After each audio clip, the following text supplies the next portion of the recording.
G'day, Mick here from Zegrills Australia. In this video, I'm going to show you how to assemble, use and then clean out your SmokeGen. The SmokeGen consists of two main parts, an air pump and then the smoke pot, which can go inside the grill or can be mounted externally. The SmokeGen can operate in a grill that's actively running and hot, or in a cold grill that's using the fan only for cold smoking. The smoke pot is filled with wood chips, wood pellets, or a combination of the two. The wood is lit with a butane torch or similar through this small hole. With the lid in place, air is drawn through the lighting hole and these two additional holes drawing air up through the fuel and then out as smoke. Before using, screw the outlet pipe into place, taking care not to cross the aluminium thread. The outlet pipe will become glued into place with smoke tar after a few uses, so never needs to be removed. Push the two rubber tubes onto the outlet of the pump, and finally push the rubber pipe onto the end of the metal tube and secure with the spring clip. Before we get started, let me run through a couple of important safety tips. Use heat-proof gloves if moving it around,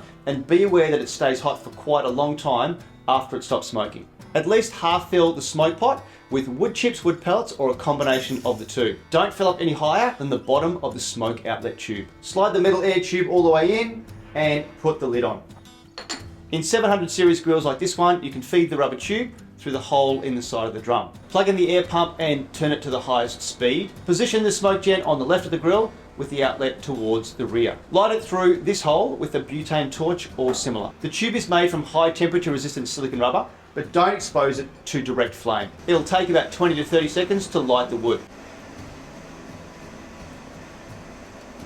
Once confirmed that you're getting consistent smoke, you can turn the airspeed down to low. Once cooled down, it's time to clean it out. The tar may have stuck the lid shut, so just use a pair of pliers to lift it off. Pull the metal tube out and tip out the ash.